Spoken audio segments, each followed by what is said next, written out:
Občianske združenie BSOS uvádza Anjeli Strážny s Táňou Pauhofovou a Robertom Rotom v komikse od Natálie Ložekovej.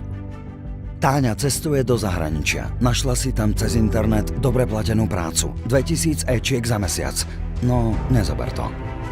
Mám však o ňu strach. Bude tam celé 3 mesiace a môže sa jej čokoľvek stať. Neboj sa o mňa, ona na to. Veď ty si môj anjel strážny.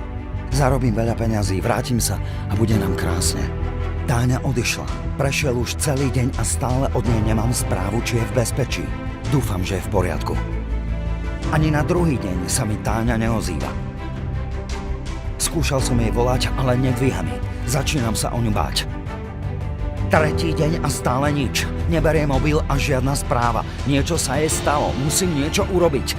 Idem na políciu. Táni sa určite muselo niečo stať, hovorím policajtovi. Celé 3 dní sa neozvala. Ani nezanechala žiadnu správu, že je v bezpečí. Tu sú všetky informácie, ktoré vám ju pomôžu nájsť a zachrániť ju. Táňa naozaj takmer padla do rúk obchodníkov s ľuďmi, ale podarilo sa tomu včas zabrániť. Už si v bezpečí. Lebo ty si môj anjel strážny. Cestuješ za prácou či brigádou do zahraničia, chod na anjelistrážny.sk a budeš sa cítiť bezpečne. www.anjelistrážny.sk